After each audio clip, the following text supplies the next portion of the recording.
ঠিক এই মুহূর্তে দেশের ক্রীড়াঙ্গনে আলোচনার তুঙ্গে রয়েছে বাংলাদেশ ফুটবল দল। ভুটানের বিপক্ষে ফিফা ফ্রেন্ডলি ম্যাচ এবং ঠিক তারপরেই এশিয়ান কাপের বাছাই পর্বের ম্যাচে 10ই জুন সিঙ্গাপুরের বিপক্ষে মাঠে নামবে বাংলাদেশ দল। এখন কথা হলো যে হাভিয়ার কাবরেরার স্কোয়াডে কারা জায়গা করে নেবেন এবং কারা আসলে দল থেকে বাদ পড়বেন।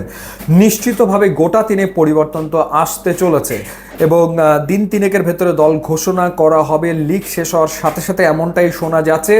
এবং বলছিলাম যে কয়েকটা পরিবর্তন তো আসবেই, কারণ সমিত সোম তিনি দলভুক্ত হচ্ছেন, সুতরাং যে কোনো একজন তো বাদ পড়তে চলেছেন এবং একই সাথে ফাহমিদুলও আসছেন এবং তাকে স্কোয়াডে জায়গা করে দেওয়া হচ্ছে, সেটাও নিশ্চিত হওয়া গেছে।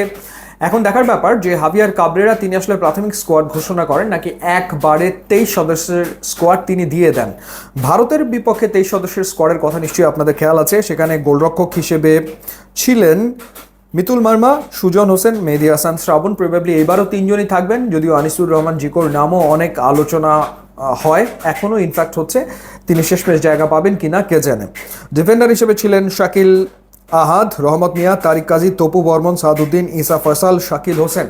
একটা নাম নিয়ে আলোচনা চলমান রয়েছে, সেটা হচ্ছে বিশ্বনাথ ঘোষ। এখন বিশ্বনাথের ইনজুরি আপডেট কি সেটার উপরে নির্ভর করছে তার থাকা না থাকা। একই কথা প্রযোজ্য হচ্ছে সুশান্ত ত্রিপুরার ক্ষেত্রেও। এবার মিডফিল্ড পজিশনে যদি আমরা আসি, মিডফিল্ডে ছিলেন চন্দন রয়, সোহেল রানা, মোহাম্মদ সোহেল রানা, মোহাম্মদ হৃদয়, মুজিবুর রহমান জনি, এরপর শেখ মোরসালিন, জামাল ভুঁইয়া, হামজা চৌধুরী। এবং এই নামগুলোর ভেতরে শুধুমাত্র জামাল ভুঁইয়া ছাড়া বাকি সবাই আসলে ভারতের বিপক্ষে ম্যাচে কখনো না কখনো আসলে খেলেছেন, অদল বদল করে প্রত্যেকেই আসলে মাঠে নেমেছেন। 7 জন মিডফিল্ডারকে ব্যবহার করেছিলেন হাভিয়ার কাবরেরা। এখন যখন সমিত সোম ঢুকে যাবেন দলে, কিংবা কিউবা মিচেল যদি শেষমেশ তার কাগজপত্র সম্পন্ন করে দলে ঢোকেন, সেই ক্ষেত্রে মিডফিল্ড পজিশনে 2টা পরিবর্তন তো হচ্ছে একেবারে নিশ্চিতভাবেই। এবং ফাহমিদুল তিনি ঢুকে গেলে এখান থেকে তো বাদ পড়তে হবে ডেফিনেটলি আরও একজনকে।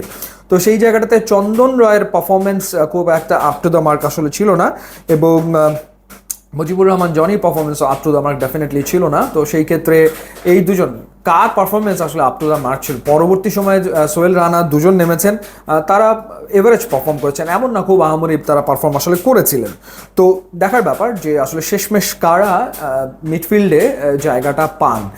এই নামগুলো নিয়ে তো আলোচনা রয়েছে। ফরওয়ার্ড লাইনে ছিলেন ফয়সাল আহমেদ ফাহিম, মোহাম্মদ ইব্রাহিম, শাহরিয়ার ইমন, এরপর হচ্ছে আলামিন এবং রাকিব হোসেন। সো এটা ছিল বাংলাদেশের ফরওয়ার্ড লাইন ভারতের বিপক্ষে।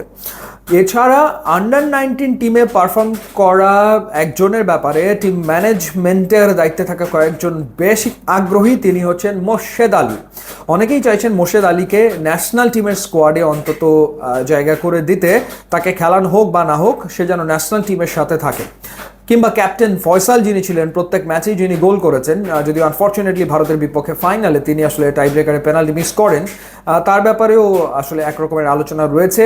স্যামুয়েলের কথাও আলোচনায় এসছে। তবে এই জায়গাটাতে there is a high chance যে মোর্শেদ আলী প্রবাবলি হয়তোবা তিনি জায়গাটা করে নিতে পারেন। তো শেষমেশ দেখা যাক হাভিয়ার কাবরেরার স্কোয়াডে কাদের আসলে জায়গা হয়। বাট নিশ্চিতভাবে গোটা 4 পরিবর্তন তো একেবারে আসছে, সেটা আসলে বলে দেওয়া যায়। এবং আরও 2-1টা চমক থাকলেও থাকতে পারে, সেটার জন্য আমাদেরকে অপেক্ষায় থাকতেই হচ্ছে। ইউটিউব, ইনস্টাগ্রাম লিঙ্ক দেওয়া আছে, আপনারা যোগ দিলে খুবই খুশি হবো। And thanks for watching.